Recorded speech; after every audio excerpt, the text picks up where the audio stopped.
Hey guys, how are you doing?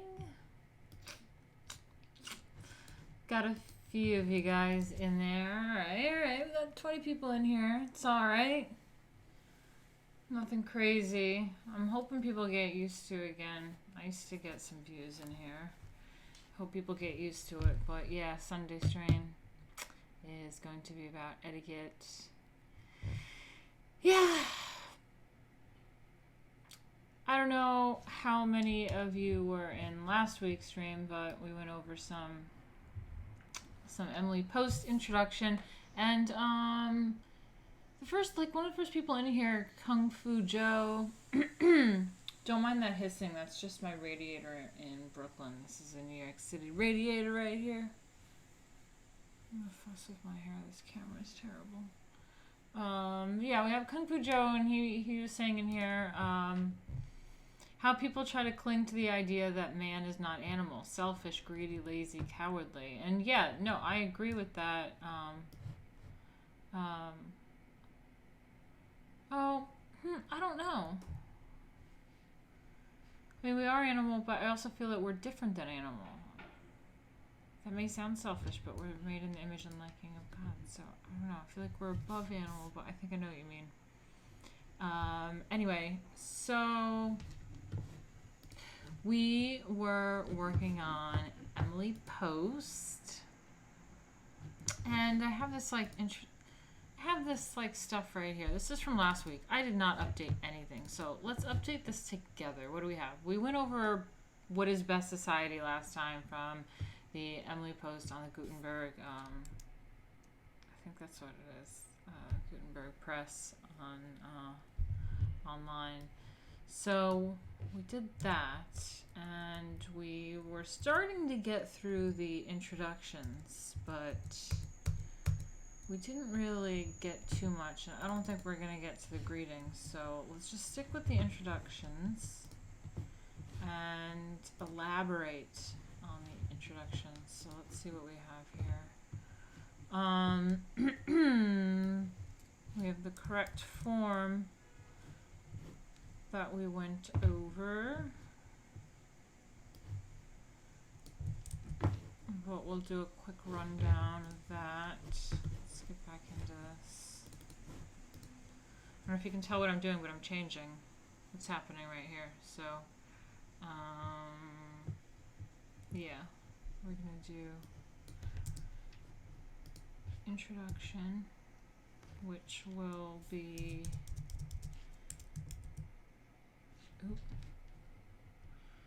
what do we have here? The correct form, the prevailing introduction and inflection, other forms of introduction, forms of introduction to avoid.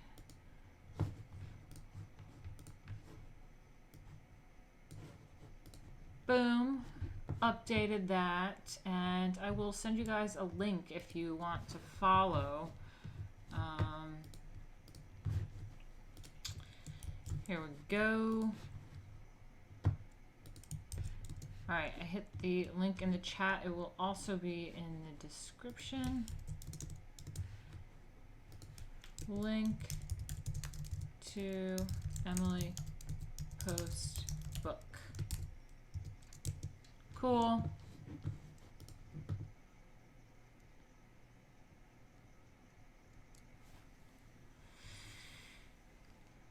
Yeah, okay, so I think that is pretty good that we can get through.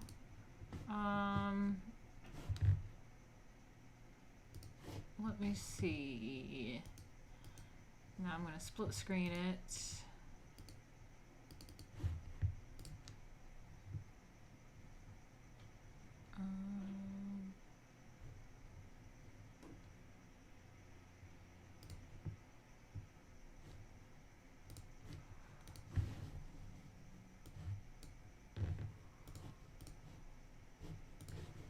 Okay, this is the link that I put in the chat and in the description, and it is to this website, gutenberg.org, and it's a bunch of online free books, copyright free stuff. So if you'd like to follow along, I think I downloaded some sort of, I don't know if it's Kindle or one of these e-publications or something, but you can also look at it like this. And what we went through is the What is Best Society introduction, and we started the introduction, but the but I am using it through this other book, but you guys can follow along if you want with that link.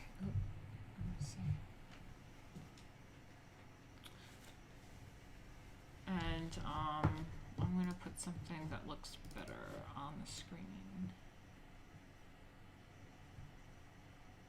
If I can find it, give me a second, sorry.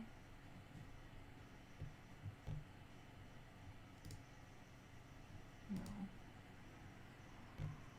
Fuck, come on. Ah, found it, okay. There we go. So where were we last?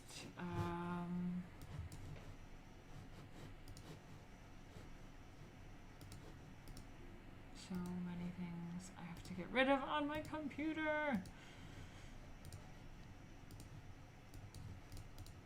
Oh my god. Okay, yeah. So we were at chapter 1 doing the introductions, the correct form, and when you introduce someone, Emily Post says that there is a correct form, which would generally be formally Mrs. Jones, may I present Mr. Smith. That's the kind of way you want to do it. You don't want to do all sorts of super fancy things by saying like, may I present to you, or something stupid. Just like keep it simple, like, you know, just introduce. And in fact, there's a way to do it even more simply, which is saying like the first one as like a question and then the second one as a statement. So for example, what do we have here? Mrs. Smith and Mrs. Norman. Let's say Mrs. Smith, Mrs. Norman. So that's the way you kind of do it. Like person 1, person 2. And there is a system of introducing.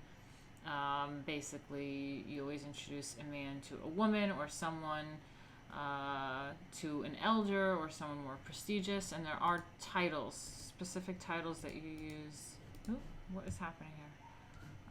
For certain people. President, and what have you. The rules are in the book. Memorizing that sort of thing would be cool.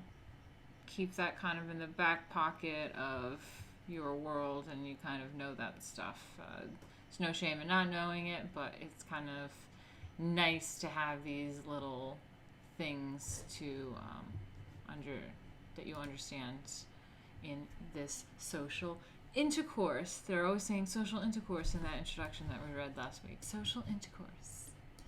I really wish this OBS was like a little bit easier to deal with, because it's fucking annoying me. Okay, where are we? I just keep bouncing around. We went through this, the prevailing introduction and inflection. We went over the inflection.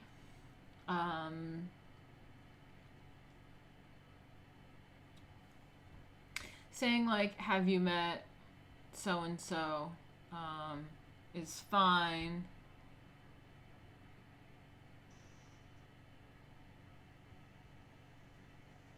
Forms of introduction to avoid. Do not say, Mr. Jones, shake hands with Mr. Smith. Yeah, don't tell each other to shake hands with each other. Like, ew, no, just introduce them. Don't be like, would you please shake hands with Mr. Smith? Like, that's retarded. Like, when you try too hard, it is also not good etiquette. And they talk about that, and they've mentioned that, I think, in the intro, and they'll repeat it again. But being, like, overly over trying to be etiquette to the point where it's kind of annoying to everyone is, excuse me, it's not very good etiquette in itself. What else do we have here?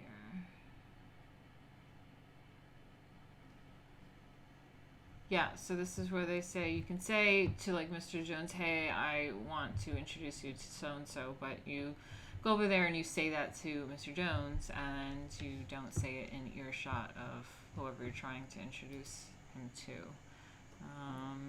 When to shake hands. Right, so a gentleman, when it introduces a lady, she sometimes puts out her hand. She doesn't have to, but if he puts out his hand, it would be extremely rude of her not to shake his hand, as any decent lady would shake hands with any decent gentleman, unless she was raised very poorly, of bad breeding.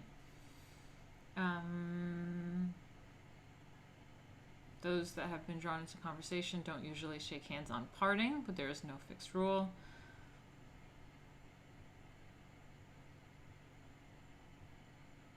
Sometimes a lady can shake a stranger's hand upon meeting, or she doesn't have to shake upon leaving if she doesn't want to. What to say when introduced. How do you do? That's the thing that you say when you are being introduced to someone. You say, how do you do? And then you continue on to a conversation. So let's say you were introduced to someone that that your friend knew from college, or and then when you get introduced, you say, how do you do? And you guys would lead into a conversation about the college or the university or what was your major or something. So you kind of just slip right into conversation that way. And as you'll notice, etiquette kind of makes everything easier to function. It's like really, really efficient and nice. So if people on the left or the right, I know there can be some people on the far right that can be socially awkward or whatever, taking some of these skills are actually really handy. And I had a comment on some of my old etiquette videos. You guys can check them out if you want. I've done some stuff before. And, scared me. Oh my god, it scared me. But thank you. I have to figure out how to fix that. What is the etiquette to offer a girl a pizza slice? Smiley face. Oh my god, that's funny. Let me bring this thing up top so it doesn't get hidden again. Sorry about that. What is the etiquette on giving a girl a pizza? Is that what we're doing? Hold on. Let me get into Streamlabs and see where this comment is. It's fuckable too. Oh, hey, thanks. Gave $10 and said, what is the etiquette to offer a girl a pizza slice? That is a good question. That is a good question. We will see if Emily Post can answer that at some point officially, but I would say as long as she's single, you can say, hey, do you want to have a pizza slice sometime? And she can decline or accept.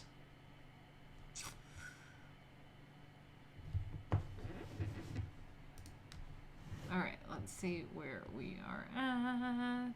Oh, speaking of, it really helps me out. Thank you, Fuck Google, too. I think you just got me to reach 25% of my February goal. This is what it requires for me to pay rent and survive in New York City. So trying to do this every day helps me out if I can just reach 25% each week. So now is the beginning of week 2. So if we can hit 50% by the end of the week, that would be great. Cool. So if you want to help make that graph get to its goal, then you do Streamlabs, link up there. Yeah, check that out. Let me check in on you guys real quick, by the way.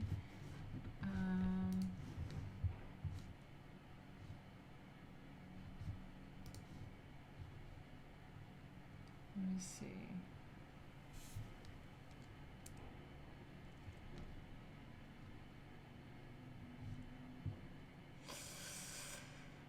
No worries, Jay. Hey, nice to see you, Jay. We got someone from Russia, I think, in here. Cool.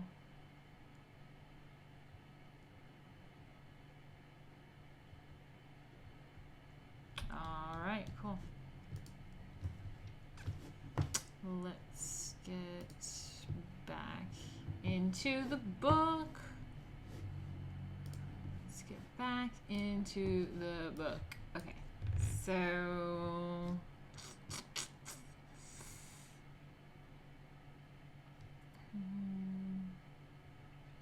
in taking leave of a group of strangers, it makes no difference whether you have been introduced to them or merely introduced in their conversation. You bow goodbye to anyone who happens to be looking at you, but you do not attempt to attract the attention of those who are unaware that you are turning away. So, if you've been introduced to a group, you've been chatting with a group of people, and you're leaving, if you're making eye contact with some people and they happen to be looking your way, you can say bye. Otherwise, don't be trying to attract everyone's attention that you're leaving and make it like this big thing. That's annoying, awkward. Just don't do it.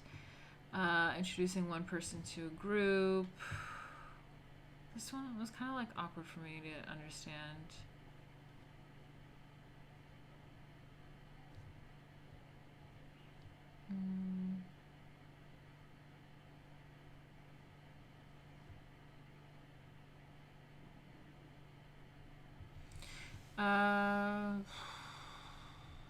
A friend's roof is supposed to be an introduction to those it shelters. In best society, it is always recognized if the gathering is intimate, such as a luncheon, dinner, or house party, but it is not accepted at a ball reception or any general entertainment.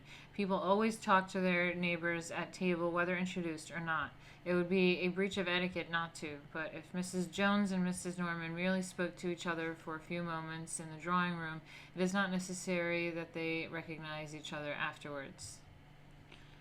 Okay.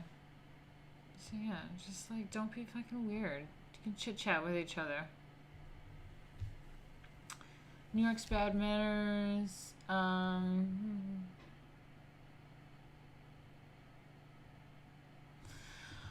Oh, here we go. Talking shit about some New York.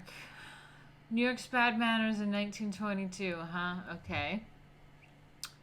Sure. Fine. New York's bad manners are often condemned and often very deservedly, even though the cause is carelessness rather than intentional indifference. The indifference is no less actual and the rudeness inexcusable. It is by no means unheard of that after sitting at table next to the guest of honor, a New Yorker will meet her the next day with utter unrecognition. Not because the New Yorker means to cut the stranger or feels the slightest unwillingness to continue the acquaintance, but because few New Yorkers possess enthusiasm enough to make an effort to remember all of the new faces they came in contact with, but allow all those who are not especially fixed in their attention to drift easily out of mind and recognition. It is mortifyingly true. No one is so ignorantly indifferent to anything outside of his or her personal concern as the socially fashionable New Yorker, unless it's the Londoner. So yeah, what they're saying is painting this picture of like attending an event somewhere, and there was like a hostess, like maybe like someone's party, and the next day someone that was at the party and the hostess are in a similar place and they kind of don't even acknowledge each other, and it's kind of weird to people outside of New York, but it totally makes sense in New York. Actually, it definitely makes sense. But it's kind of like in New York there's just so much going on that unless you're like immediate you don't really pay attention to remembering everyone's or unless like you have their fixed attention, it's not really, they're not going to remember everyone's face or name, and they don't give a shit. Moves on. Meet a ton of people all the time.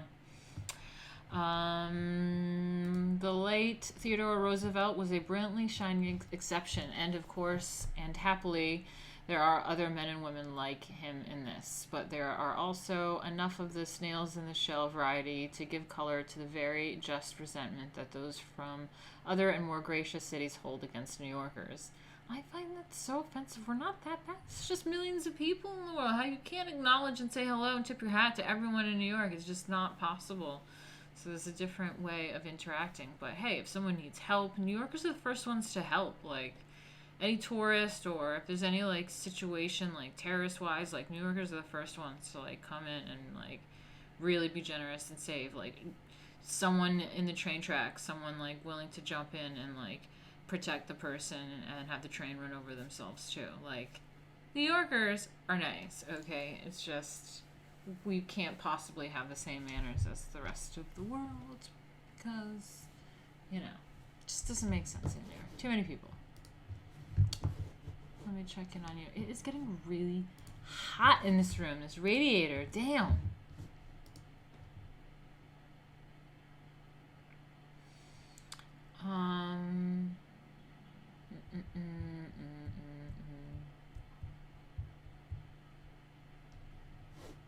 I personally can't remember neither faces nor names. I remember faces, but I can't remember names. Like, I'll remember a face from, like, years ago that I've met, like, across the street before.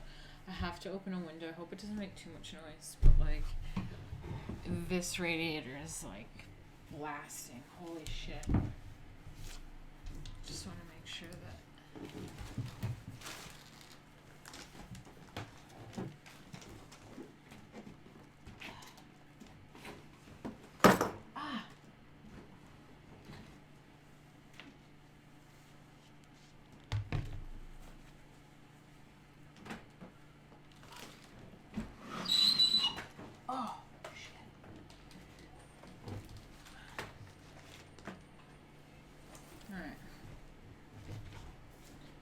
dress away.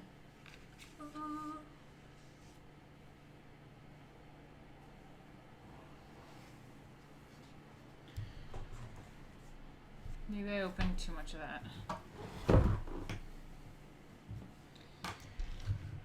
Okay. Where are we at?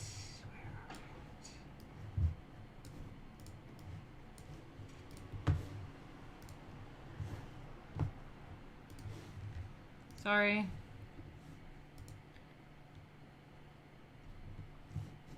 Alright.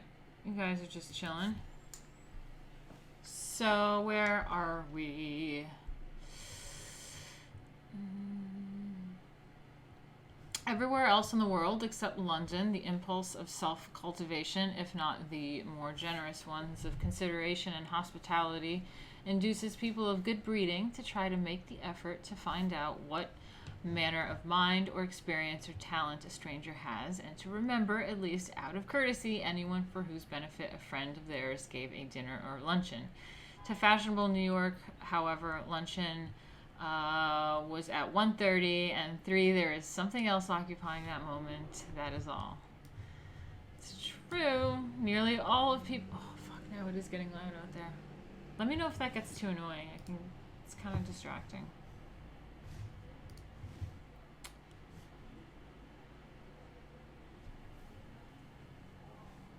You guys all right? You all right out there? Don't see too much commotion. All right. Fine then.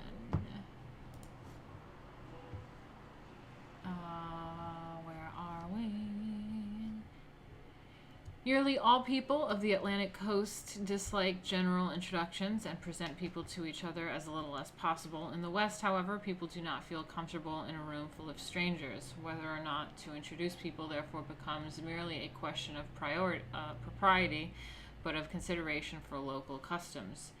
Never introduce unnecessarily. Just don't be awkward. That is the rule of etiquette. Don't be fucking awkward. Don't introduce unnecessarily. The question as to when introductions should be made or not made is one of the most elusive points in the entire range of social knowledge. Whenever necessary to bridge an awkward situation is a definition that is exact enough but not very helpful or clear. The hostess who allows a guest to stand awkward and unknown in the middle of her drawing room is no worse than she who pounces on every chance acquaintance and drags unwilling victims into forced recognition of each other everywhere and on all occasions.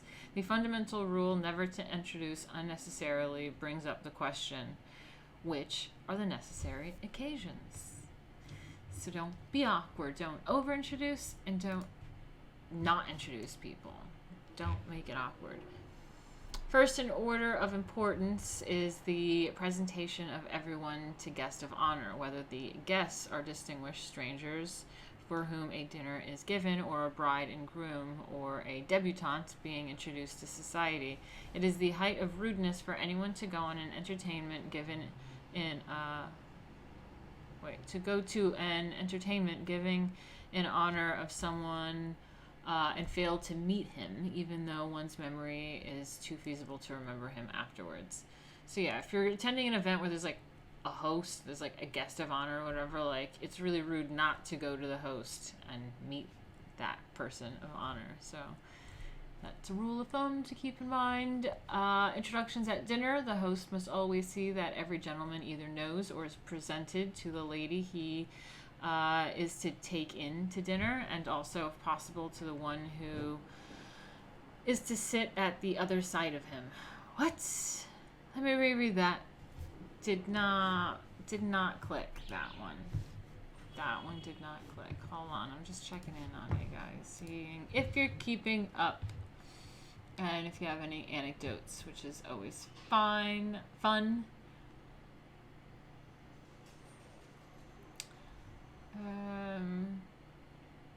Don't be awkward is easier said than done, especially when you're super nervous. That's very true. That's why these kinds of things on etiquette can at least give you a guideline if you're a bit autistic or whatever. Hey, at least here's a rule.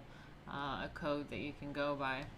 Hey Stephen Forex, nice to see that you're in here. I was worried that I'm streaming too late for you out in the UK, but I'm glad to see that you're in here. He said, I was at a friend's wedding and they forced us to sit with people we didn't know via name plaques for each table chair. Forced mingling. That face. Yeah. It's never fun to be forced.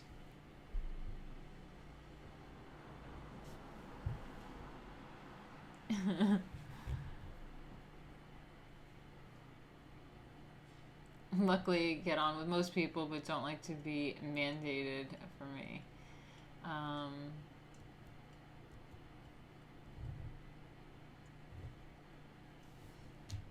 Nice to see you in here, Stephen and Jay. Nice, nice. All right, let's get back into rereading this thing because I didn't catch that. Okay, let's help me out if you guys can. Introductions at dinner.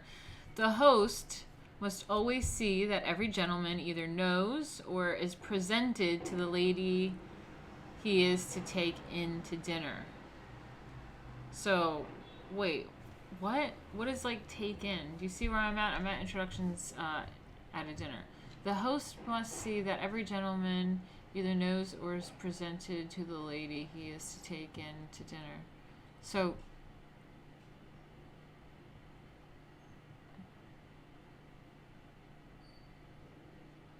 I don't really get that. And also, if possible, to the one who is to sit at the other side of him. If the latter introduction is overlooked, people sitting next to each other at table nearly always introduce themselves. A gentleman says, "How do you do, Mrs. Jones? I am Arthur Robinson," or showing her his place card. "I have to introduce myself. This is my name." Or the lady says first, "I am Mrs. Hunter Jones," and the man answers, "How do you do, Mrs. Jones? My name is Titherington Smith. Titherington. I don't know what the hell name that is. Is that a first name? It is not unusual in New York for those placed next to each other to talk without introducing themselves, particularly if each can read the name of the other on the place cards. So I guess when you're like at these events and like you don't know the person sitting next to you, you are either introduced to them by the host, or you introduce yourselves, or you just kind of like what happens sometimes. You have a little chit chat and you see each other's name tags, and then you like have a little chit chat and then you introduce each other. It's all fine. It's really not that strict of a rule. It's just kind of like whatever makes sense. The other necessary instructions, even in New York's most introductionless circles, people always introduce a small group of people who are to sit together anywhere. Okay. That's true. So if you're a small group of people and you're going out in New York and like you don't know everyone there, you're part of a small group, you are introduced to each other. Partners at dinner, the guests at a house party, everyone at small dinner or luncheon. I mean, yeah, obviously. The four who are at the same bridge table. Who the hell plays bridge? God, this is so old. Partners or fellow players in any game. It all just makes sense. It all makes sense. At a dance, when an invitation has been asked for a stranger, the friend who vouched for him should personally present him to the hostess. Mrs. Worldly, this is Mr. Robinson, whom you said I might bring. The hostess shakes hand and smiles and says, "I'm glad to meet you, Mr. Robinson." A guest in a box opera always introduces any gentleman who comes to speak to her hostess, unless the latter is engrossed in conversation with a visitor of her own, or unless other people block the entrance between, so that an introduction would be forced and awkward.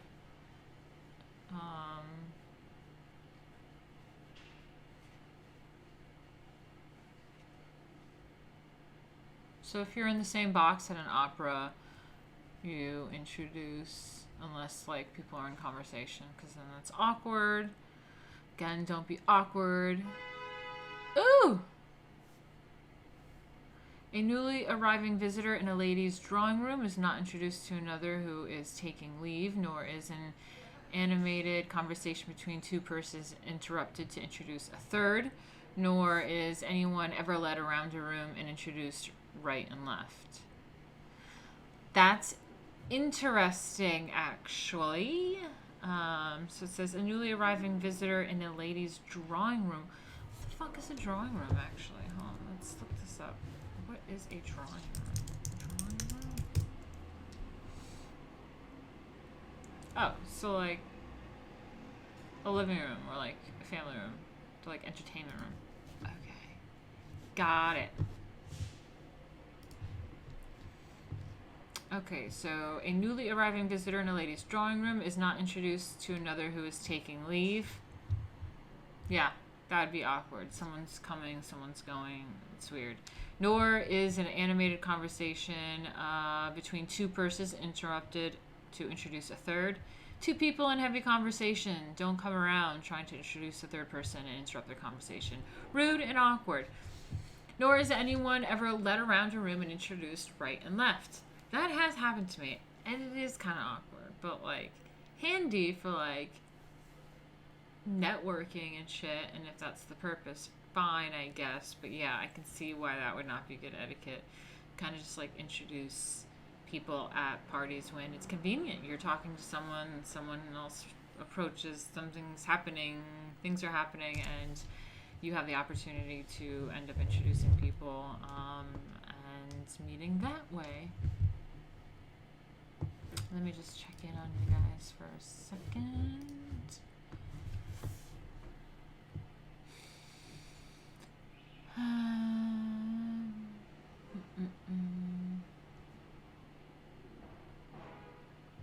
Not much into small talk, says Dan.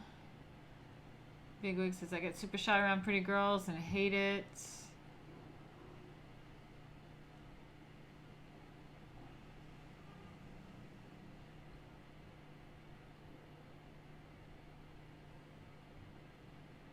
Man, I'd avoid social situations. Even more, if my name was Titherington.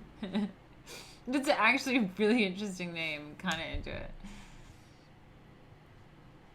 Wait, don't do a high class fancy shit where I'm from. Oh my god. Have you guys ever gone to like, it's like a wedding or something, or just like different events, whatever. Also, I have trouble with eye contact with girls. My etiquette sucks and I can't help it. Only thing that helps slightly is Zanny or a few swigs of Henny, not gonna lie. Oh my god, this is terrible. Oh my god. This is why you guys need this stuff. Seems like common sense, but it just makes everything better. It makes social situations less awkward when you can kind of have this stuff in the back of your head, and then yeah, you know, you kind of feel awkward for a second, but then you start going, hey, I'm so-and-so, I know Dan from wherever, and you start bonding with people, and then just things aren't awkward anymore, because you kind of know what steps to take, because you understand these steps. Anyway. If two ladies or young girls are walking together, and they meet a third who stops to speak to one of them, the other walks slowly on and does not stand awkwardly by and wait for an introduction. If the third is asked by the one she knows to join them, the sauntering friend is overtaken and an introduction always made. The third, however, must not join them unless invited to do so. Whoa, hold on, let's slow this down. So, two chicks are walking down the street, right? And they meet a third who stops to speak to one of them. So then there's another girl, and one of them starts talking.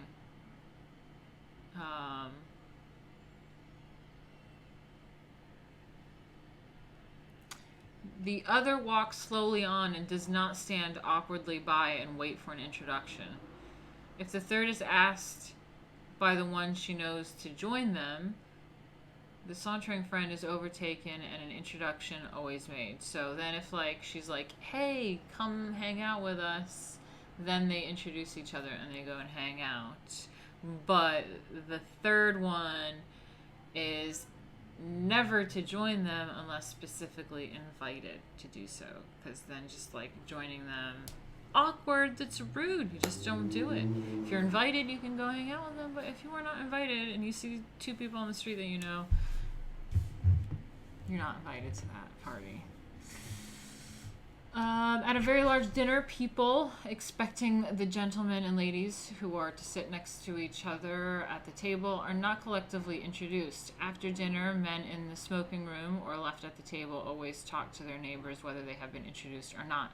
So if you've been hanging out with them before the sit-down dinner, or if you haven't and you sit down and you don't know your neighbor, you get introduced or talk to them. But unless they meet soon again or have found each other so agreeable that they make an effort to continue the acquaintance, they become strangers again, equally whether they are introduced or not. Wait, hold on. Let me read this again. At a very large dinner, people expecting the gentlemen and ladies who are to sit next to each other at table are not collectively introduced. After dinner, men in the smoking room or left at the table always talk to the neighbor whether they have been introduced or not, and ladies in the drawing room do the same. But unless they meet soon again or have found each other so agreeable that they make an effort to continue the acquaintance, they become strangers again, equally whether they are introduced or not. Huh. So if you met someone at a dinner and you've sat next to them and you've met them and have been introduced to them, after that party you're strangers again unless you've like continued an acquaintance with them. Even if you've been introduced or not, you kind of like, you're still strangers. Okay. Some writers on etiquette speak of correct introductions that carry obligations of future acquaintance. I hate that. And incorrect introductions that seemingly obligate one to nothing. Degrees of introduction are utterly unknown to best society. It makes not the slightest difference so far as anyone's acceptance or rejection of another is concerned how an introduction is worded, or, on occasion, whether an introduction takes place at all. Fashionable people in very large cities take introductions lightly. They are veritable ships that pass in the night. They show their red or green signals, which are merely polite sentences and pleasant manners, and they pass on again. When you are introduced to someone for the second time, and the first occasion was without interest and long ago, there is no reason you should speak of the former meeting. If someone presents you to Mrs. Smith for the second time, on the same occasion, you smile and say, "I have already met Mrs. Smith," but you say nothing if you met Mrs. Smith long ago and she showed no interest in you at the time. Most rules are elastic and contract and expand according to circumstances. You do not remind Mrs. Smith of having met her before, but on meeting again, anyone who was brought to your own house or one who showed you a special courtesy, you instinctively say, "I'm glad to see you again."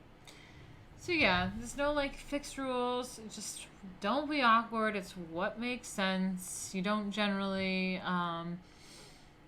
need to address.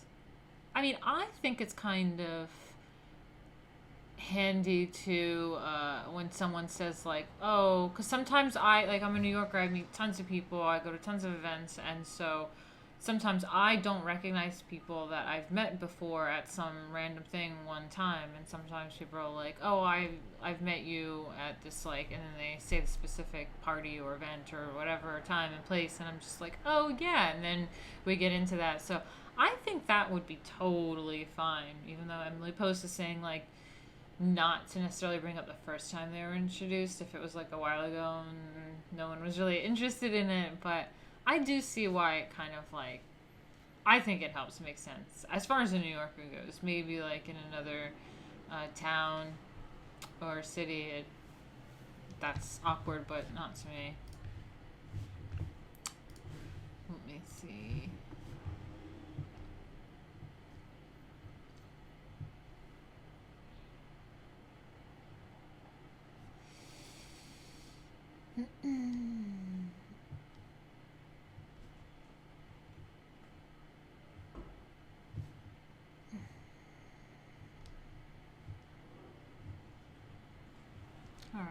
Just checking in on your comments. I am about to go to a break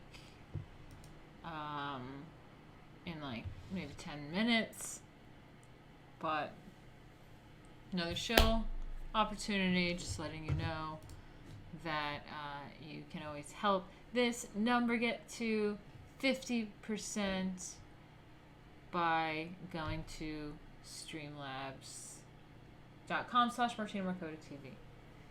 Thank you. Oh shit, hold on.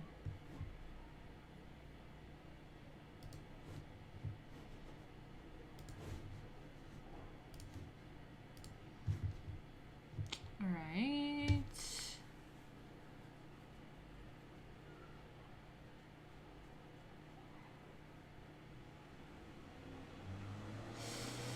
Including someone in conversation without an introduction.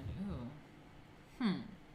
On occasions, it happens that in talking to one person, you want to include another person in your conversation without making an introduction. It happens. For instance, suppose you are talking to a seedsman. What the fuck is that? And a friend joins you in your garden. What situation is this?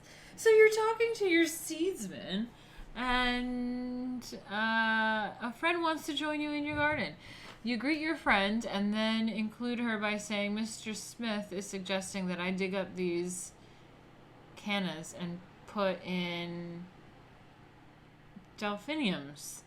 Whether your friend gives an opinion as to the change in color of your flower bed or not, she has been made part of your conversation. This is the same maneuver of evading an introduction is also resorted to when you are not sure that an acquaintance will be agreeable to one or both of those whom an accidental circumstance has brought together. Drama. Introductions unnecessary. You must never introduce people to each other in public places unless you are certain beyond a doubt that the introduction will be agreeable to both. That's interesting. You cannot commit a greater social blunder than to introduce to a person of position someone she does not care to know, especially on shipboard, in hotels, or in other very small, rather public communities where people are so closely thrown together that it is correspondingly difficult to avoid undesirable acquaintances who have been given the wedge of an introduction. Damn! So, a very big social blunder is to introduce two people in a small situation that they can't get out of that don't like each other. That is actually really accurate. That would be really awkward. Let's say someone, Jay, kind of like our super secret chat that we have on Instagram, like that person, imagine being at a party and they're there and they try to introduce me to her, and I'll be like, no, you just made that shit awkward. No, you just made that shit awkward.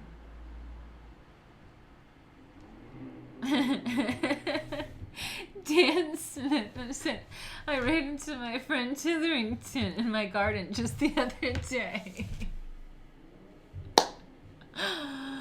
Oh my god, I love that we'll get like some inside jokes out of this fucking etiquette bullshit. It's really funny. I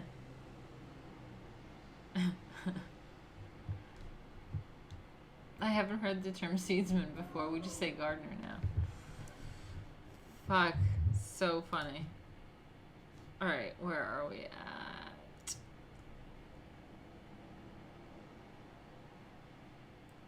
Okay, never introduce people unless you know that the introduction will be agreeable to both.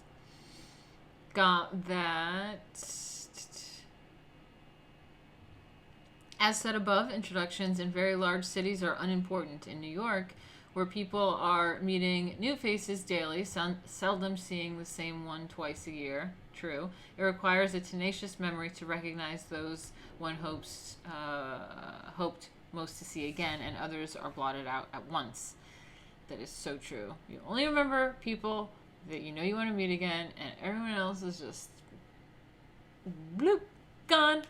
People in good society rarely ask to be introduced to each other, but if there is a good reason for knowing someone, they often introduce themselves. For instance, Mary Smith says, "Mrs. Jones, aren't you a friend of my mother's? I am Mrs. Stirthington Smith's daughter." Mrs. Jones says, "Why, my dear child, I am so glad you spoke to me. Your mother and I have known each other since we were children." Or an elder lady asks, "Aren't you Mary Smith? I have known your mother since she was your age." Or a young woman says, "Aren't you Mrs. Worldly?" Mrs. Worldly, looking rather freezingly politely, says yes and waits, and the stranger continues, "I think my sister Millicent Manners is a friend of yours." Millicent! Oh my god! Mrs. Worldly at once unbends. "Oh yes, indeed, I am devoted to Millicent." "You must be blank." I'm sorry.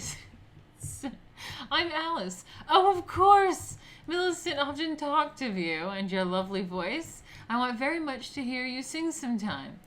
These self-introductions, however, must never presumably be made. It would be very bad taste for Alice to introduce herself to Mrs. Worldly if her sister knew her on slightly. That is so funny.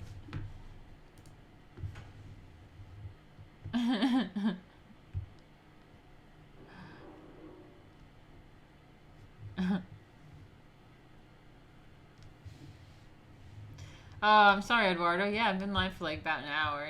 You can always catch up later. I have another hour to go, but I'm about to go on a break. So, like 2 more minutes, I'm going to go on a break.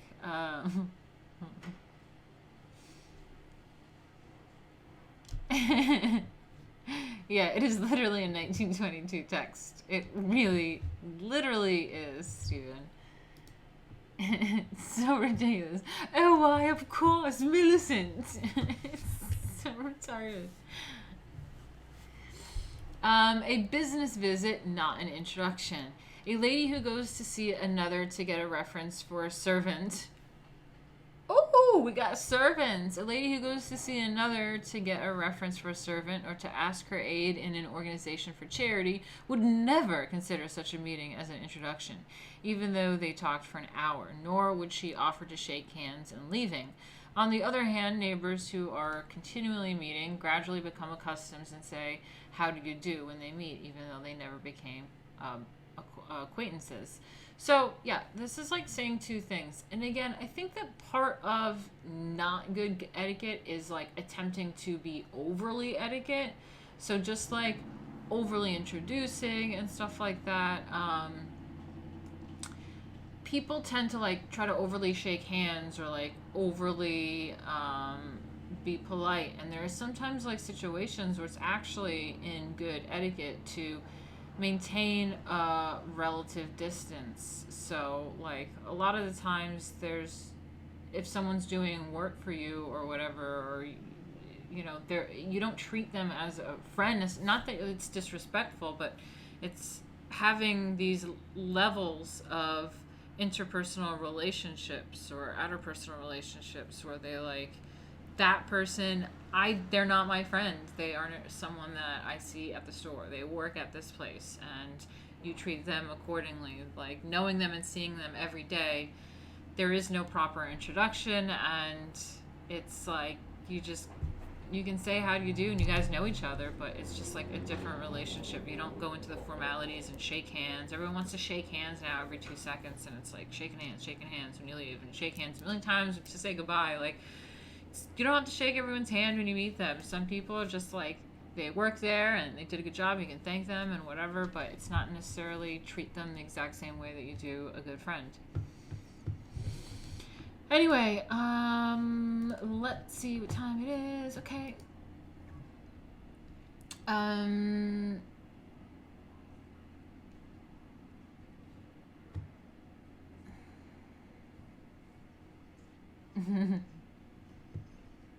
You missed Millicent and the seedsman in the grounds.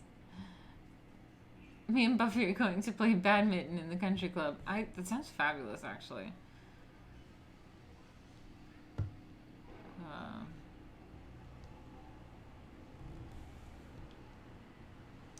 This reminds me of a Community episode in which two characters make a party and base their etiquette in a 1930s German book or something.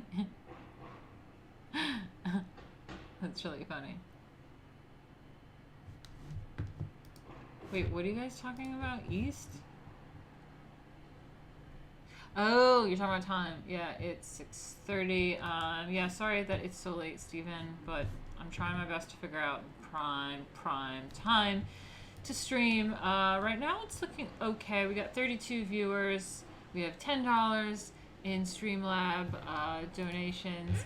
Gotta get this number to 50% by the end of the week. So help that out by contributing today. I'm going to go for a commercial and let me just see what's going on in the commercials. Let me figure out what to play, guys. I don't know.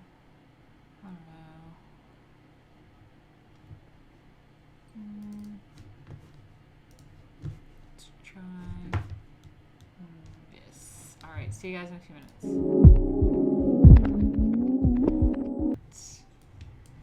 Let's see.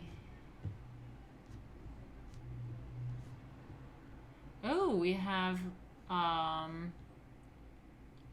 Muffhead, $5. Thank you. Said, I enjoy your ideas and wish to subscribe to your newsletters. Sure, you can do that on my website if you go to martinamarkota.com. Yeah, you can subscribe to a newsletter, or you can become a patron on Patreon or a subscribe star. Hey, Brownick. He's in here. He said, sucks I missed the start. I'll catch it later. Yeah, please do.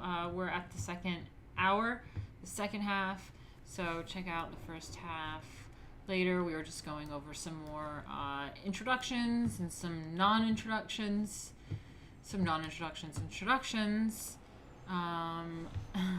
So, yeah. Thanks, Stephen4X, for the link. The link he put in the chat for the Patreon and stuff. It all really helps me out. All right, let's see where we are at.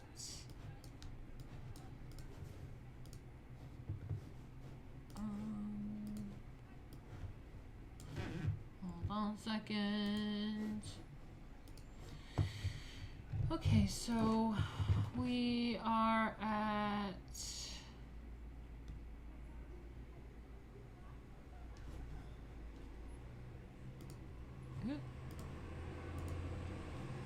so we're at introduction. Shit.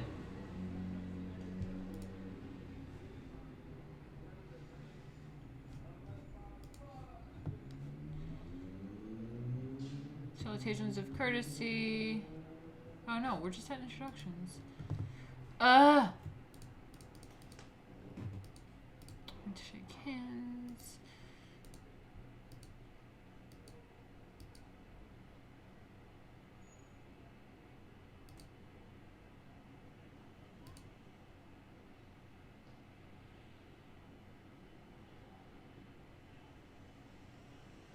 Okay, so here we are. The retort courteous to one you have forgotten.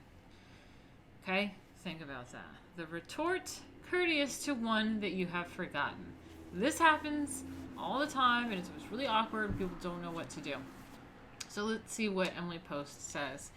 Let us suppose someone addresses you and then slightly disconcerted says, you don't remember me, do you? The polite thing, unless his manner does not ring true, is to say, why, of course I do. And then if a few neutral remarks lead to no enlightening topics and bring up no further memory, you ask at the first opportunity who it was that addressed you.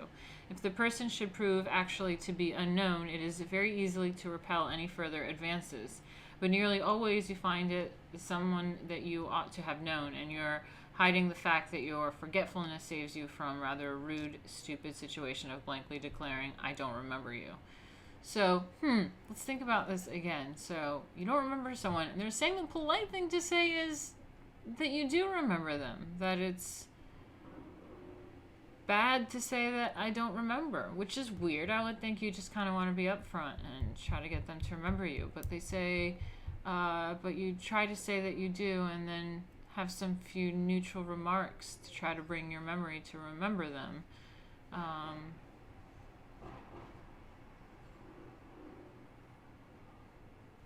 I say that you always nearly find a way to, realize that you know that person. Huh. Okay. If after being introduced to you, Mr. Jones calls you by a wrong name, you let it pass at first. But if he persists, you may say, "My name is Simpson, not Simpkin." Simpkin. Simpkin. Yeah, okay, so that makes sense. If someone calls you by the wrong name, you kind of let it slide at first. But if they repeatedly do it, then you let them know, like, that your name is this, not that. At a private dance, young men nowadays introduce their men friends to young women without first asking the latter's permission, because all those invited to a lady's house are supposed to be eligible for presentation to everyone, or they would not be there. Well then, wow. At a private dance, young men nowadays introduced their men friends to other young women without first asking the permission, because all those invited to a lady's house are supposed to be eligible for a presentation to everyone, or they would not be there. At a public ball, young men and women keep very much to their own particular small circle and are not apt to meet outsiders at all. Under these circumstances, a gentleman should be very careful not to introduce a young woman who he knows nothing about to a lady of his acquaintance, or at least he should ask her first. He can say frankly, "There is a man called Sliders who asked to meet you. I don't know who he is, but he seems decent. Shall I introduce him?" The lady can say yes, or "I'd rather not." Okay then. Well.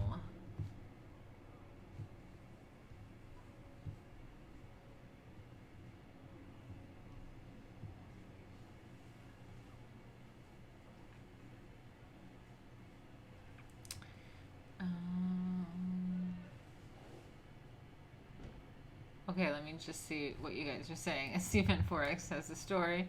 He said, I was calling some dude at work the wrong name for over 6 months, but he was too embarrassed to correct me. When he finally did, it had been so long I still called him the wrong name. Oh my god, that is so funny. Okay, introduction by letter. So this is the moment that there are things from 1922 that are kind of out of date, like we don't write letters to each other nowadays. However, we do write letters to each other nowadays, because we're always on the internet. I mean, you guys are writing things, there's text messages, there's social media platforms, so we do kind of write nowadays a lot, actually. So you can kind of maybe see the way some of this stuff can translate from the old school letters to maybe something more modern. It's always an interesting topic. An introduction by letter is far more binding than a casual spoken introduction, which commits you to nothing. This is explained fully, and example letters are given in the chapter on letters. So this would be like, for example, when you're introduced via email.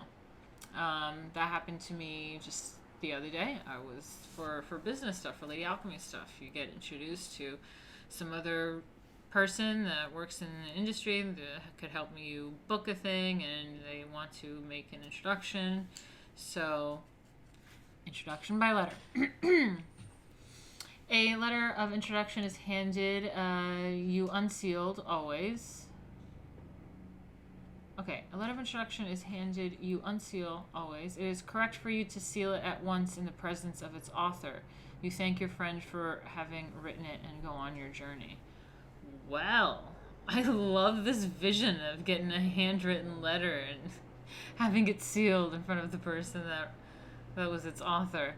If you are a man and your introduction is to a lady, you go to her house, and as soon as you arrive in her city and leave the letter with your card at the door, usually you do not ask to see her, but if it is between 4 and 6 o'clock, it is quite correct to do so if you choose. Presenting yourself with a letter is always a little awkward. Most people prefer to leave their cards without asking to be received. Oh my, this is so cute. I'm loving this by letter shit. Yes.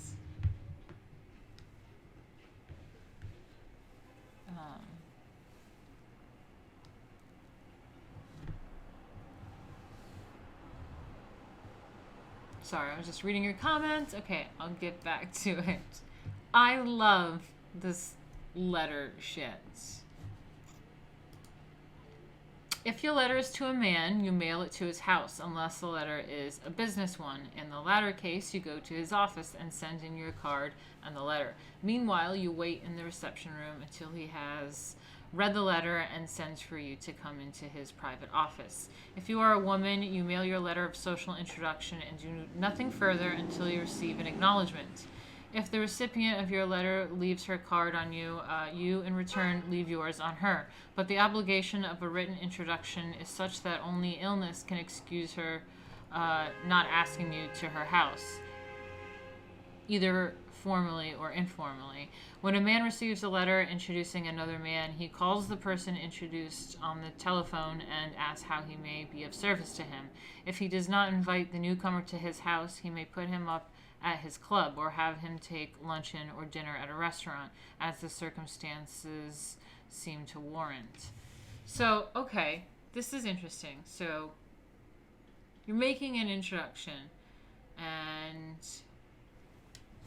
if a man is being if you're a man and your introduction is to a lady, you go to her house as soon as you arrive in her city and leave the letter with your card at the door, and usually do not ask to see her unless it's between 4 and 6 o'clock. Then you can. I love this so much. I'm sorry. Most people prefer to leave their cards without asking to be arrived. If your letter is to a man, you mail it to his house unless the letter is a business one. Then you go to his office, and then you wait in the reception and wait to be called into his office. If you're a woman and you mail your letter of social introduction, okay, so then if you're a woman, so if you're a man, you try to like go in person and drop off this letter, basically. That right? So this is what we're figuring out. If you're a man and you're giving a letter to a man or a woman, you show up at their house or at their office and you hand deliver it. And if you're a woman, you mail in your letter and you just wait for a reply.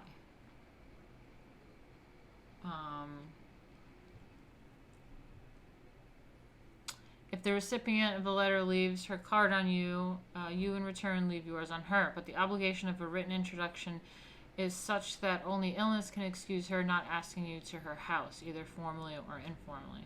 So she invites him to her home. And then when a man receives a letter introducing another man, okay, so when a man sends another man, he calls on the phone and invites him to his house or his club or lunch or whatever. And it's like, hey, want to meet? We should be buddies. Right? Am I getting that right? Let me know. Is that making sense?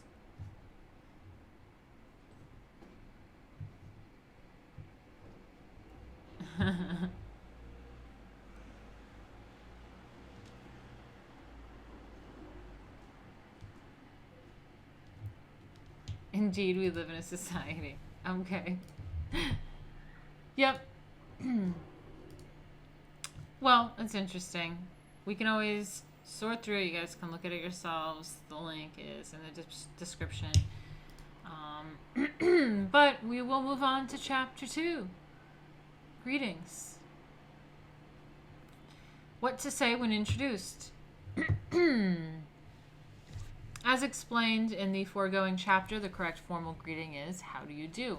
If Mrs. Younger is presented to Mrs. Worldly, Mrs. Worldly says, how do you do? If the ambassador of France is presented to her, she says, how do you do? Mrs. Younger and the ambassador likewise say, how do you do? Or merely bow. How do you do? If there are a few expressions possible under, there are a few expressions possible under other circumstances and upon other occasions. If you have, through friends in common, long heard of a certain lady or gentleman, and you know that she or he also has heard much of you, and may say when you are introduced to her, I am very glad to meet you, or I am delighted to meet you at last. Do not use the expression pleased to meet you then or on any occasion, and you must not say you are delighted unless you have a reason to be sure that she is also delighted to meet you.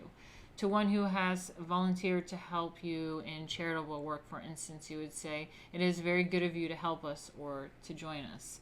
In business, a gentleman says, very glad to meet you, or delighted to meet you, or if in his own office, very glad to see you.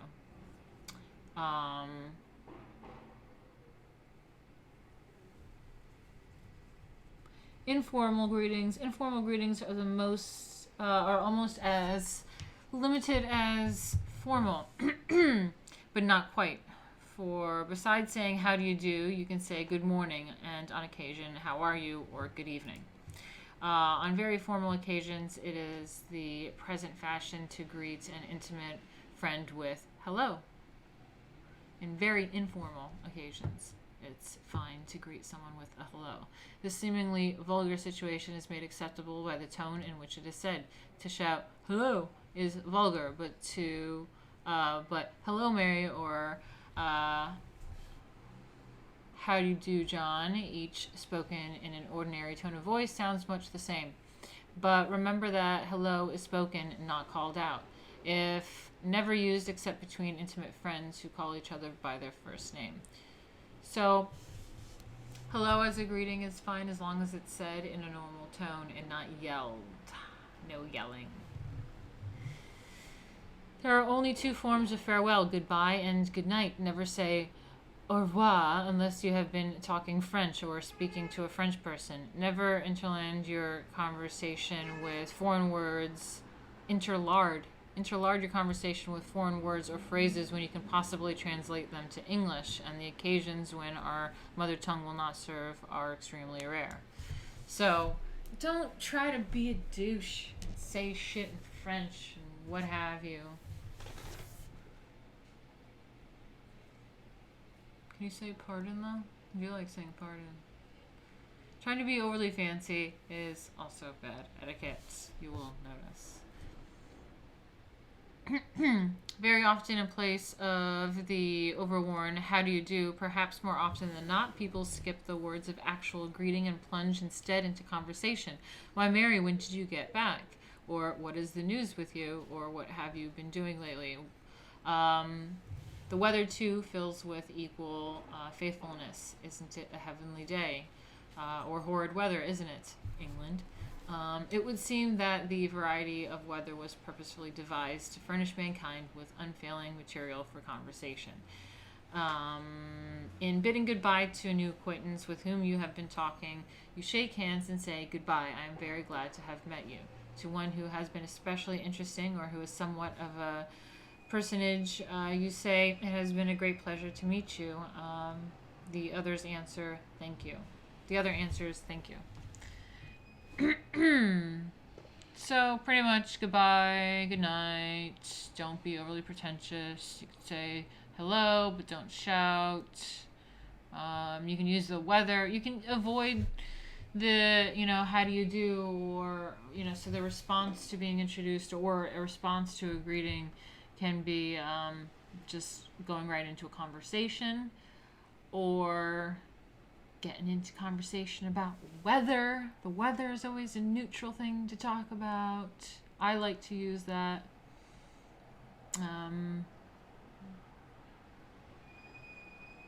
You can always say that it was, nice to meet them, nice to have met them. If you... Okay, in church. People do not greet each other in church, except at a wedding. You're there to pray. At weddings, people do speak to friends sitting near them, but in a low tone of voice. It would be shocking to enter a church and hear a babble of voices. Ordinarily, in church, if a friend happens to catch your eye, you smile, but never actually bow. If you go to a church not your own, and a stranger offers a seat in her pew, you should, on leaving, turn to her and say thank you, but you do not greet anyone until you are out of the church steps when you naturally speak to your friends. Hello should not be said on this occasion because it is too familiar for the solemnity of the church, of church surroundings, excuse me. So yeah, that makes sense actually. I remember being in church and it's not like necessarily a social thing until you get out and mass is over, and then you can go and mingle and say hi to people. But yeah, in church you kind of keep to yourself and you smile at people is enough. Yeah, sounds about right. Shaking hands, and again, this is why this stuff is kind of like conservative, even if, like, I don't know what their politics were back in the day, but anything written in 1922 surrounding etiquette will just by default come across conservative. It just will. And I love that kind of conservative.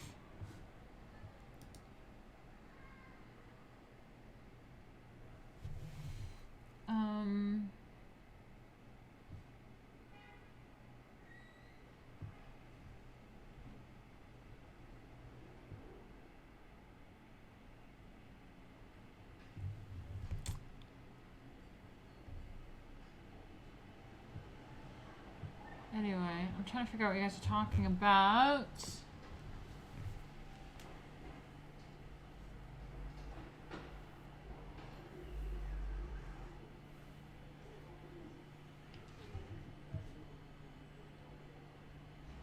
I don't know what you guys are talking about. Something about Portuguese.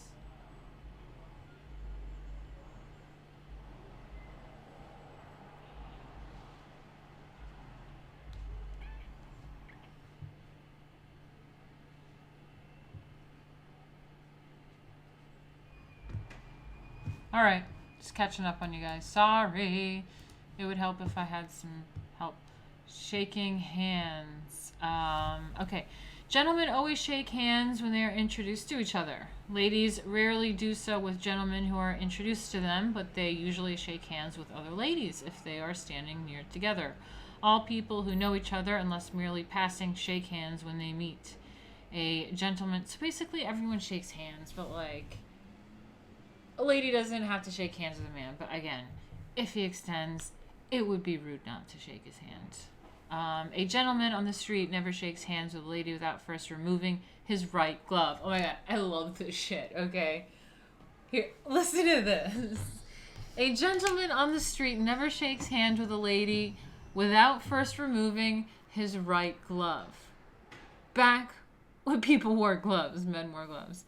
But at the opera or at a ball, or if he is an usher at a wedding, he keeps his glove on. So if you're like working with gloves, you're like a server with like gloves, or at the opera and you're wearing gloves with your outfit or what have you, you keep your glove on. But if you're out in public and it's a casual setting, you take your right glove off and then you shake her hands.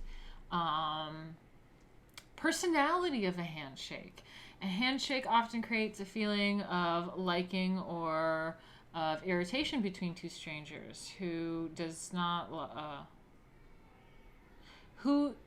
dislike a boneless handshake extended as though it were a spray of seaweed or a miniature boiled pudding? Okay. It is equally annoying to have one's hand clutched aloft in grotesque affection and shaken violently sideways as though it were being used to clean a spot out of the atmosphere. What woman does not wince at the wise-like grasp that cuts her rings into her flesh? Oh yeah, and temporarily paralyzes every finger. Yeah, I've totally felt that. Like, you know, like wearing rings or whatever, and someone like really crushes your hand. The proper handshake is made briefly, but there should be a feeling of strength and warmth in the clasp, and as in bowing, one should at the same time look into... Hold on.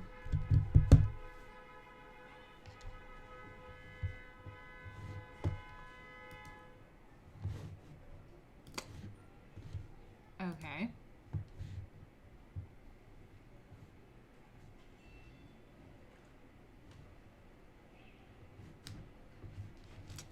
All right, let's get back to it. Where was I?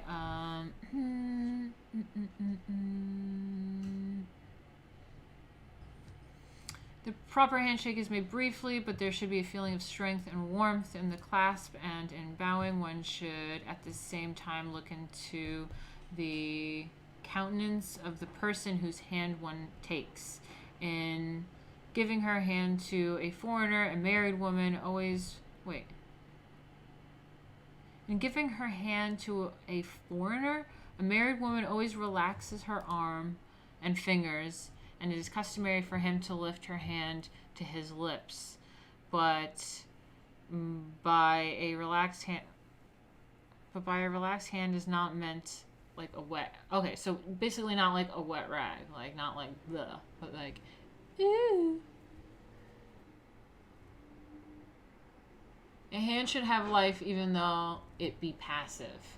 A woman should always allow a man who is only an acquaintance to shake her hand. She should never shake his. To a very old friend, she gives a much firmer clasp. She shakes her hand more than she shakes his. But he shakes her hand more than she shakes his.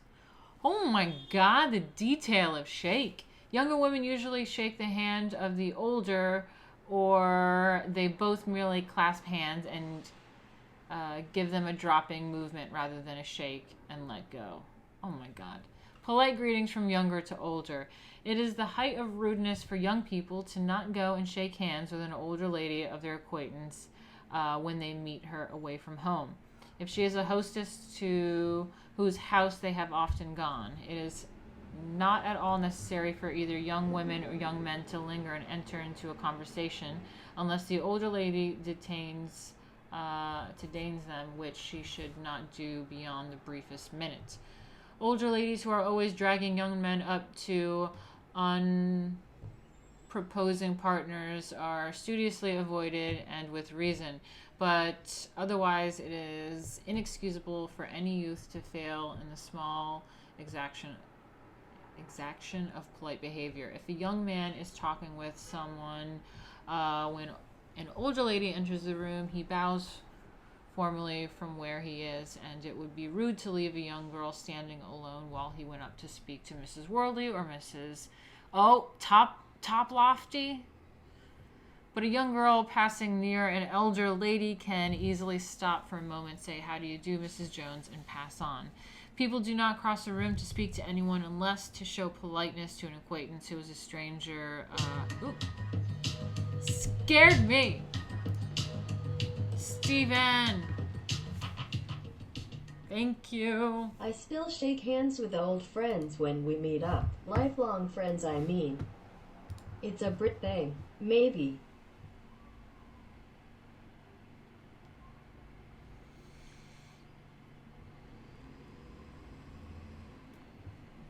Yeah, sorry about Eduardo, about my reading. Like, I'm going through some of this stuff for the first time, and it's just like, then I start thinking about things, and I get lost in my head as I'm reading it and like thinking about it. So I kind of suck at reading things. I suck at streaming, but you know, it's what I'm trying to do.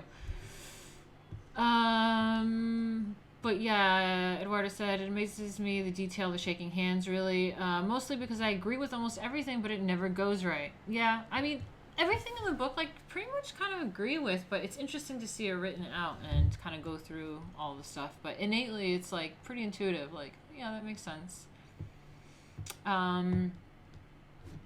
Let me just check out Steven 4XK, $50. Thank you so much. It says, I still shake hands with old friends when we meet up. Lifelong friends, I mean. It's a Brit thing, maybe. Yeah, I mean, I've totally lost track. Sometimes this is what happens in the book, but it's like, there's so many different examples and so many like different situations and whatever that I kind of get confused as to like what the right thing to do is or isn't to do. But I think you pretty much just shake hands with anyone anytime. There are like little slight rules of like being a woman or whatever, but like whatever, it's fine. You pretty much just shake hands with anyone you want. Overly shaking hands is kind of annoying, so keep it in mind. But yeah.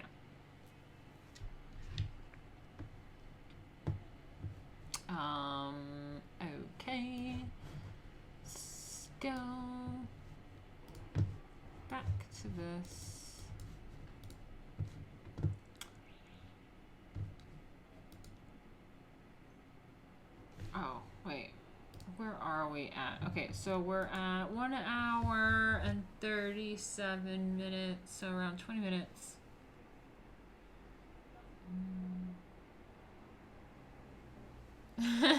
Stephen Porek said, it's awkward when I visit American friends and they do these handshakes, bump shoulders, things, etc. I never know what the hell to do. Yeah, it's definitely not in an Emily Post thing. They do have the, like, cheek kissing situation in Emily Post, and I think she'll get to it soon. It is in some of my previous videos that I've done, but that is always helpful with things like that. But yeah, the fist bumping, shoulder tapping, I don't know, man.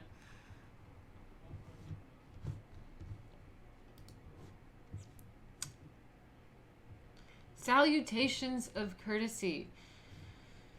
When a gentleman takes off his hat. A gentleman takes off his hat and holds it in his hand when a lady enters the elevator in which he is a passenger, but he puts it on again in the corridor. Right? Chilling in an elevator, lady comes in, he takes that shit off. When he exits the elevator and is back into a corridor, hat goes back on. Boom. That is so cute. A public corridor is like the street, but an elevator is suggestive of a room, and a gentleman does not keep his hat on in the presence of ladies in a house. So cute! This is the rule in elevators in hotels, clubs. This is the rule in elevators in hotels, clubs, and apartments. In office buildings and stores, the elevator is considered as public a place as the corridor. What is more, the elevators in such business structures are usually so crowded that the only room for a man's hat is on his head. But even under these conditions, a gentleman can reveal his innate respect for women by not permitting himself to be crowded too near to them. See, this is the whole thing about the etiquette and chivalry versus simp. There will... A gentleman and a true man does not simp. He holds himself in high regard as a man, but is also protecting of lady and respectful to her. When a gentleman stops to speak... Sorry, the sirens annoy me. Let me just check in on you guys real quick.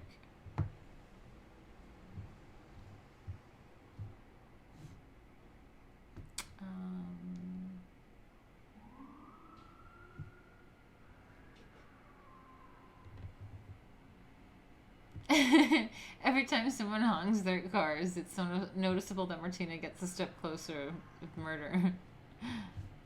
It's true. Okay, where are we at? When a gentleman stops to speak to a lady of his acquaintance in the street, he takes his hat off with his left hand, leaving his right hand free to shake her hand.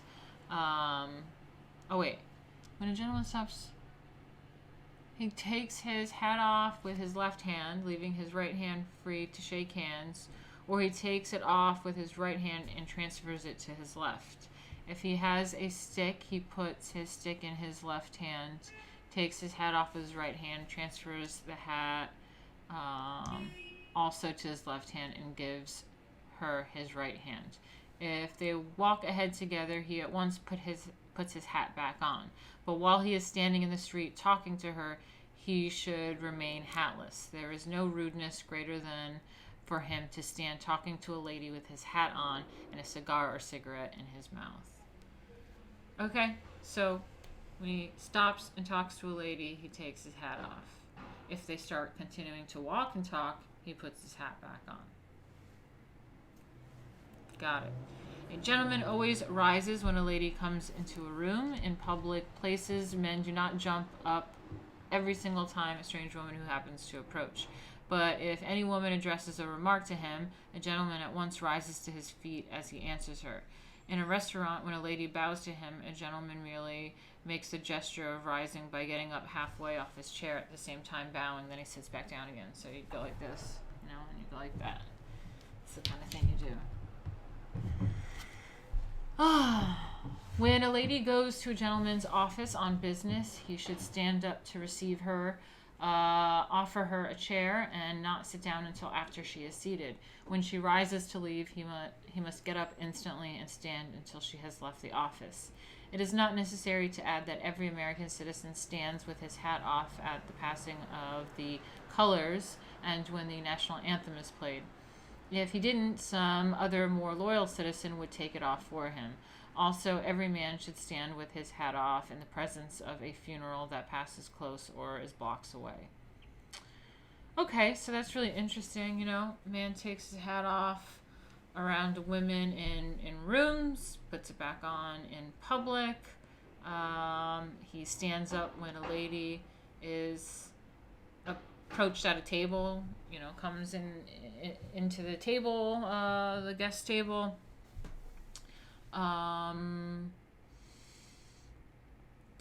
In business, if a woman goes into an office, the man stands up and offers her a chair and doesn't sit back down until she sits, and then gets back up when she leaves. And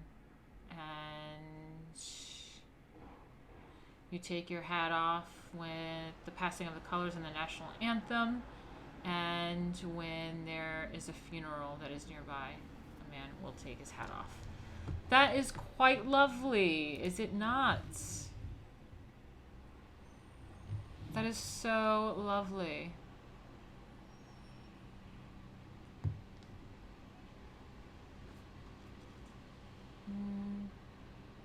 This is making me wish I had the hat now. Yeah, right? Yeah, I like the sirens too, Steven. It's very New York. I miss New York. Love it, love it, love it.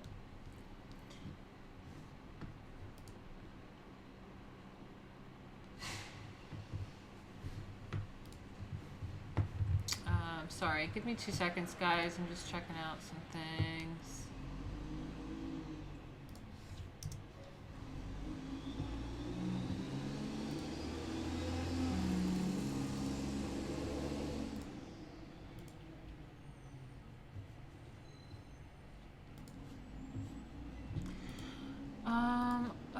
Okay. Sorry.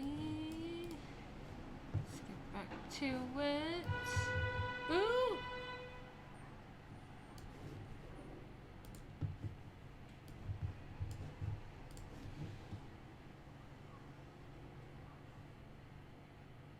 Okay, a gentleman lifts his hat. Lifting the hat is a conventional gesture of politeness shown to strangers only, not to be confused with bowing, which is a gesture used to acquaintances and friends. In lifting his hat, a gentleman merely lifts it slightly off the forehead and replaces it. He does not smile or bow, nor even look at the object of his courtesy. No gentleman ever subjects a lady to his scrutiny or his apparent observation.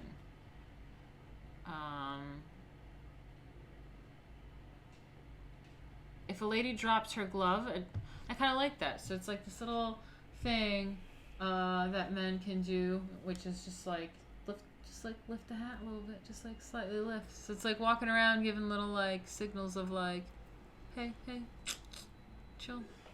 Love that. If a lady drops her glove, a gentleman should pick it up, hurry ahead of her, on no occasion nudge her. Offer her the glove and say, I think you dropped this. The lady replies, thank you. The gentleman should then lift his hat and turn away. Cute! She drops a glove and he picks it up. He doesn't nudge her or touch her, but he says, runs in front of her and says, ma'am, I think you dropped this. And then she says, thank you. And he does hat thingy and walks away. So cute! So cute. This little hat thingy. I love the little hat tip. Cute.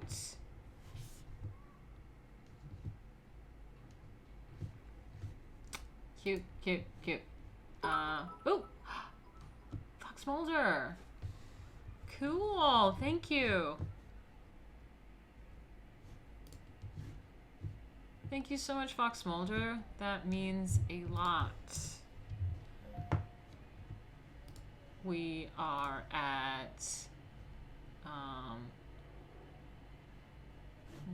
What is it? What is it? What is it?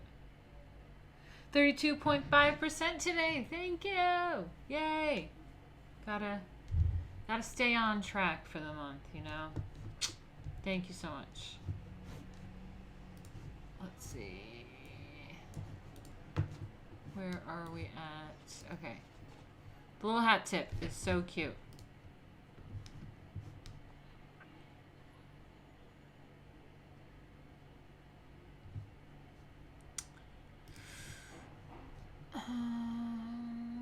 If he passes a lady in a narrow space so that he blocks her way, or in any manner obstructs. Excuse me.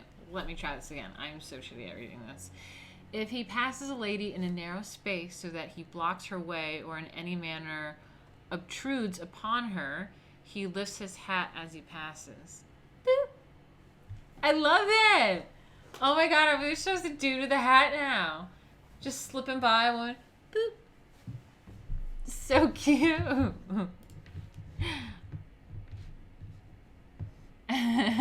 We take our gloves off and bitch slap people with them. Yeah, that's right, Eduardo. Top hat nationalism. Boop. I love the whole thing. I love the whole hat thing. Boop. I have a really cool hat actually, but it's meant to get pinned down to my head. Like girls don't use a hat the way guys use a hat. Guys, this is so fun. You should pick up these customs. So cute with the hat. Just go around hat tip and everything. Anyway, where are we at? Lady drops her glove, passes a narrow space. If he gets on a streetcar and the car gives a lurch just as he is about to be seated and throws him against another passenger, he lifts his hat and says, "Excuse me," or "I beg your pardon." He must not say, "Pardon me." He must not take a seat if there are ladies standing, but if he is sitting and ladies enter, should they be young, he may, with perfect propriety, keep his seat. If a very old woman or a young one carrying a baby enters the car, a gentleman rises at once, lifts his hat slightly, and says, "Please take my seat." He lifts his hat again when she thanks him. So cute. So we get, I don't know what these streetcars are talking about, sitting or standing, like a subway or some shit. Are they talking about subway cars? But yeah, if you accidentally bump into another passenger, you do the hat tip. I love the whole hat tip thing. Bumped into another passenger, hat tip. Excuse me, or "I beg your pardon." And you must never say "pardon me." It's "I beg your pardon." He must not take a seat if there are ladies standing, but if he is sitting and ladies enter and they're young, he's perfectly fine to keep his seat. But if a very old lady comes in or a woman carrying a baby, a gentleman rises at once and says, "Please take my seat," and lifts his hat and says, "Take my seat." And when she says "Thank you," you do the hat tip again. Hat tip nationalism. If the car is very crowded when he wishes to leave it and the lady is directly in his way, he asks, "May I get through, please?" As she makes room for him to pass, he lifts his hat and says, "Thank you." Hat tip, thank you. Love it.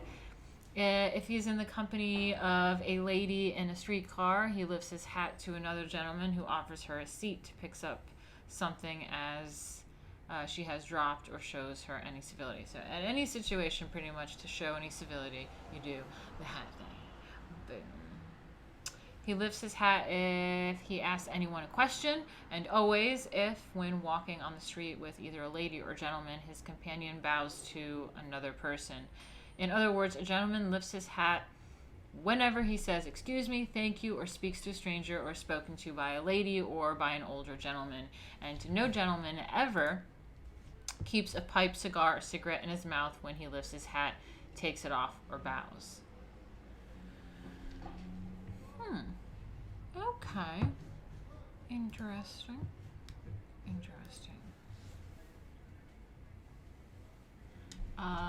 Okay.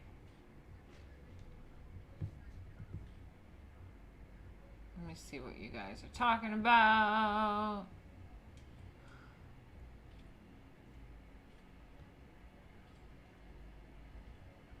Let me see. I'm more of a flat cap kind of guy, said Jay. Jack said, I only wear hats with a suit and overcoat. I love them, but I hate getting hat hair. How did men deal with that back in the day? I'm all for it. Let's return to that time, said Mike Carter. Jay, I love the flat cap.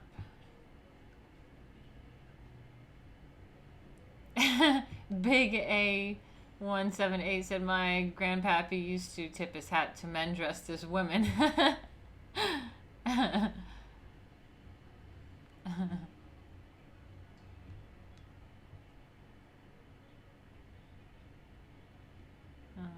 Half of Martina's words on the stream are so cute. True.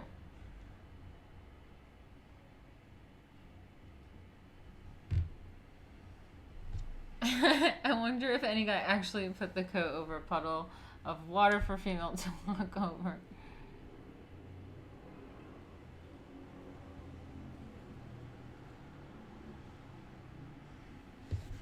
Eduardo, no, saying sorry is perfectly fine. You don't have to say, I beg your pardon. What they're saying you can't say is pardon me, because that's actually not the proper way to say it.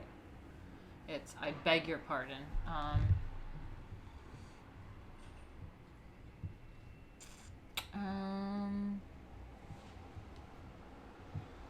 All right, just catching up with you guys. And we're wrapping it up. A few more minutes, and let's see if we can get through a few things. We have the bow of ceremony. Bow. It's weird. When I, like, isolate words like that, sometimes I forget which one, like, way to say it. The bow. Can't figure out which one is the right one now. To bow. Right, to bow. Okay. The standing bow. Made by a gentleman when he rises at a dinner to say a few words in response to applause, or across a drawing room at a formal dinner when he bows to a lady or an elderly gentleman, is usually the outcome of the bow taught little boys at dancing school. The instinct of clicking heels together and making a quick bend over from the hips and neck as though the human body had two hinges. It's kind of like that. A big one at the hip and a slight one at the neck, and was quite rigid in between, remains in a modified form through life. The man who as a child came habitually into his mother's drawing room when there was company generally makes a charming bow when grown, which is wholly lacking in self-consciousness. There is no apparent heel clicking, but a camera would show that the motion is there. So cute. Oh my god, I'm going to teach my little boy to bow when he enters the living room when I have company. So cute. That's what my son is doing. Jack, our son is going to bow in the presence of company when they interrupt us.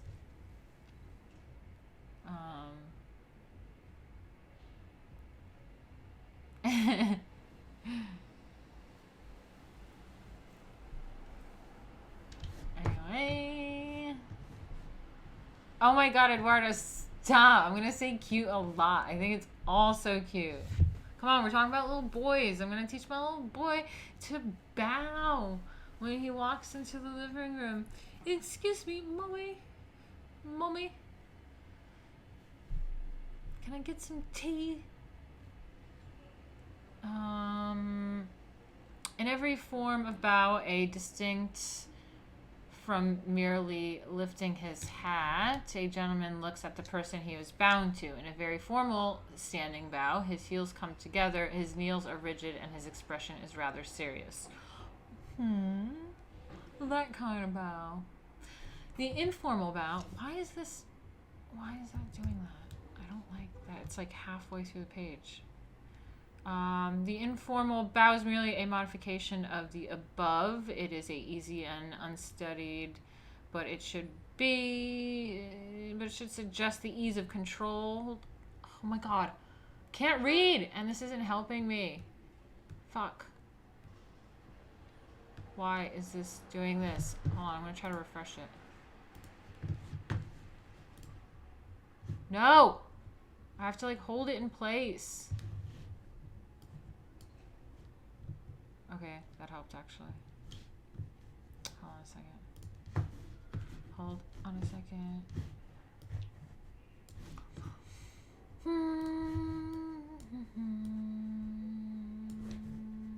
There you go. Now you guys can follow along. Shit. Okay. Oh, and it's fixed. Okay, yeah. Good, good, good. Okay. Where are we? Formal dinner. The informal bow. Okay. The informal bow is merely a modification of the above. So that whole like hinge thing, it is easy and unsteadied, but it should suggest the ease of controlled muscles, not the floppiness of a rag doll.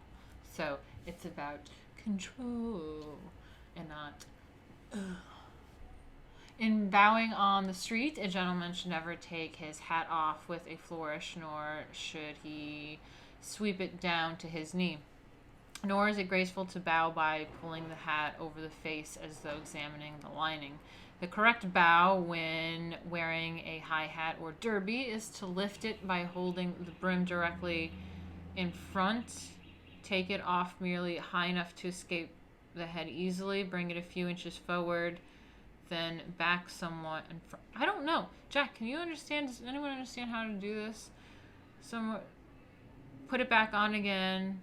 To a very old lady or gentleman, or to show adequate respect, a sweeping bow is sometimes made by somewhat exaggerated circular motion downwards, or perhaps the level of the waist, so that the hat's position is upside down. So I guess just taking it and then kind of lifting it above your head at the same time. Bow. If a man is wearing a soft hat, he takes it by the crown instead of the brim. Boo! Lifts it slightly off his head and puts it on again. What? Well, I mean, this is interesting because this is also, I guess, similar to a curtsy for a lady. And this is maybe something this, like, there should be shit like this for men, too, about all this, like, hats and bows and all sorts of different things. This is what I'm talking about, that there should be kind of this stuff for men out there. And I think a curtsy is the female bow, and that is really cute too. If I have a daughter, hope I don't, hope it's a son, but if I have a daughter, she will learn how to curtsy as well when she enters the drawing room when I have company. Better curtsy.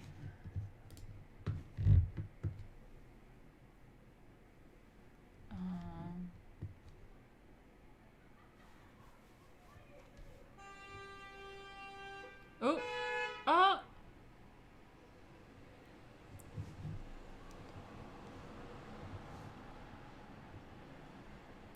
Jackson, did you see that American actor who curtsied to Prince William? Cringe men don't do that.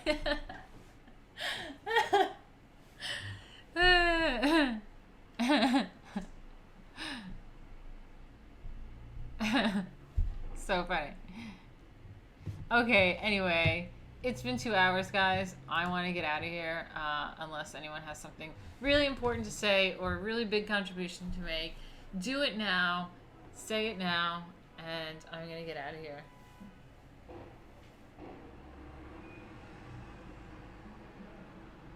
Don't pass the chapters on swearing. Okay, we're going through all of it, darling. All of it. We will get through this book. Maybe, eventually. We're going to make a dent. But, let me see. Oh, I'm almost done with this, like, bowing thing. Let me just do this one.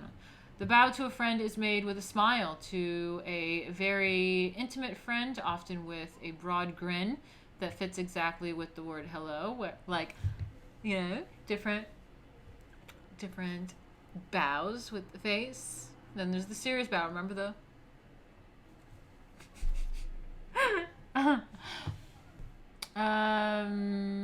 Whereas the formal bow is mentally accompanied by the formal situation, how do you do?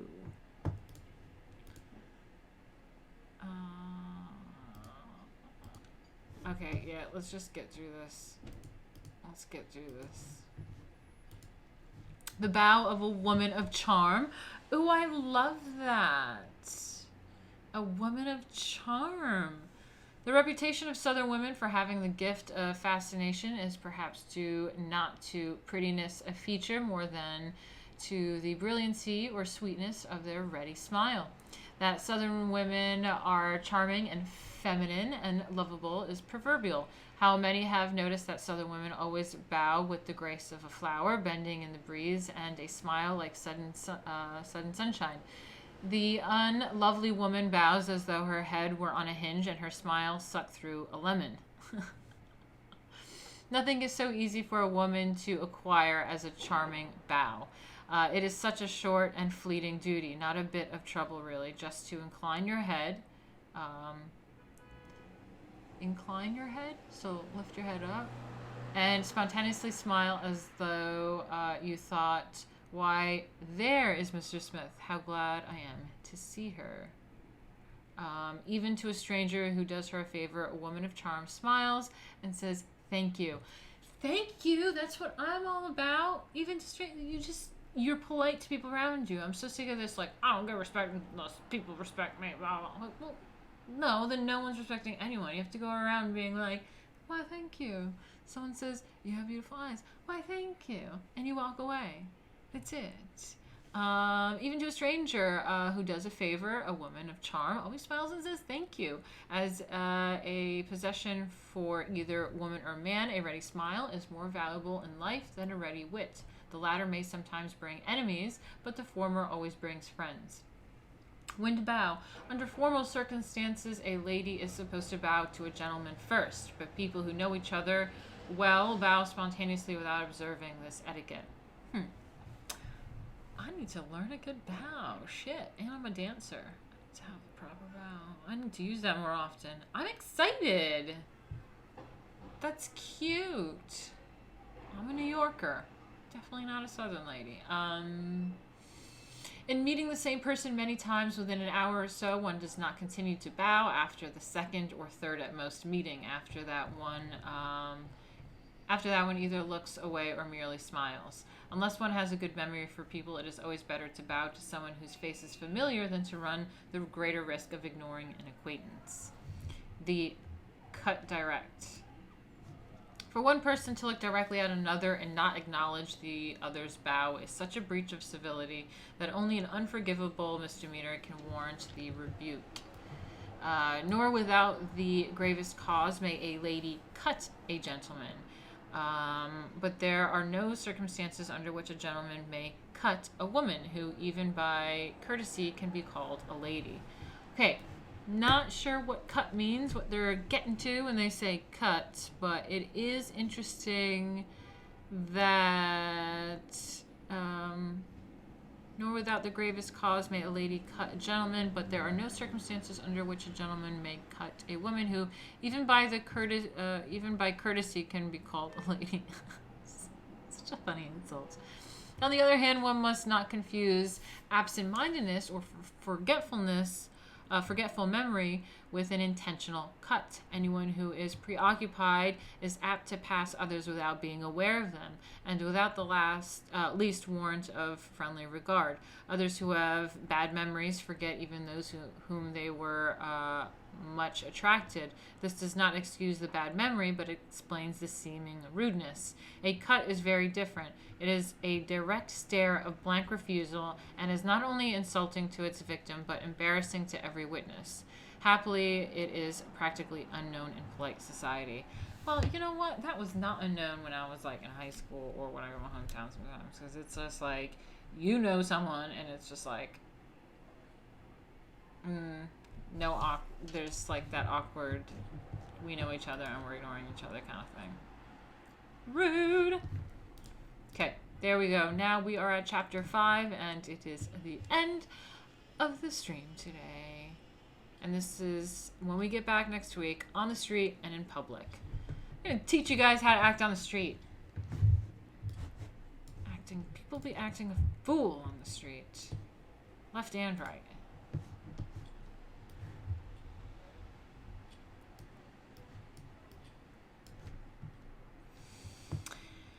Yes, go ahead and share the link.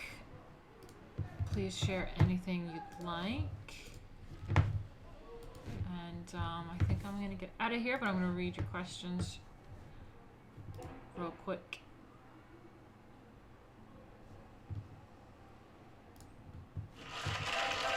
Oh, yes, yes. This is, yeah, I don't like to play things because of the copyright stuff, but yeah, you guys can check out that link. It is,